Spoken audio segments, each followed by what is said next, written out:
Hey guys, I'm Allison Helton. I'm the math coach at Sugar Creek and Thomas Jefferson Elementary. Today, I'm going to show you how to use fundamentals inside of Origo Stepping Stones to slate cast games to students. So all you're going to do is just go into your Clever and then hit your Origo Slate logon, which will take you here. And you're going to go to Channels right here at the top of your screen and find where it says Fundamentals and click on that. This will take you to the game board where you're going to be able to find games for your students to play. So once you're there, go ahead and click on Start, and then you're going to go into Titles, and this will give you the titles of the games.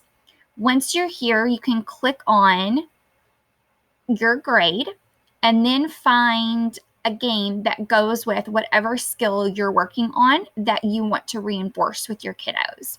So I'm going to choose Multiplication Mania, about basic facts of multiplication, and click on that. Okay, so once you're in there, look for this icon at the bottom of your screen. This shows you if the game can be slate casted to students.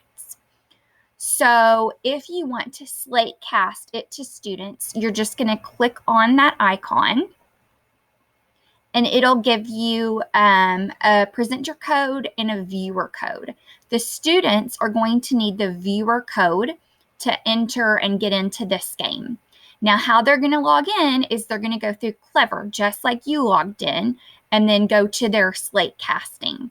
And it's going to have a little box that pops up, and they're going to enter this viewer code right here, okay? And you can give them the viewer code ahead of time if you want to, like if you're have virtual learners or if you know you're going to do it later on that day in a blended classroom, you could write it out on your board.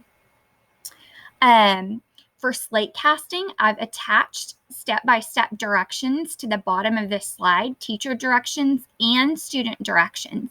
So you can print that page off for your reference or refer back to it as needed. Okay, so once the students log in and enter this viewer code, a game board's going to pop up that matches yours. So they should see this screen on their screen.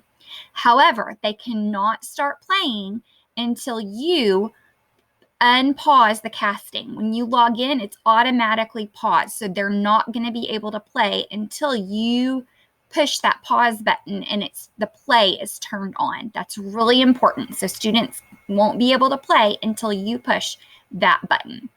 Okay? Once you've unpaused it, it should be free to let them play the game. So if you're doing this with virtual learners and you just said sometime today, I want you to play Multiplication Mania, you're going to have this pulled up and unpaused so students can play, and then tell them they have until this time, and then you would go ahead and pause the game again. So they would no longer be able to play that game. Some features on this game, right now it's on the hand tool, so I have a pointer.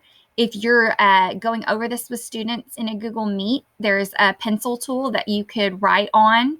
So if you want to circle and you say, okay, we're going to, find two numbers on this game board that make 12.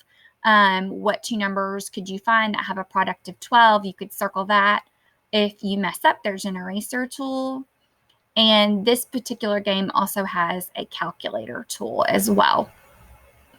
Okay, remember when you're done, go ahead and pause your casting, and then you would just click this X in the bottom corner that says Close Viewer.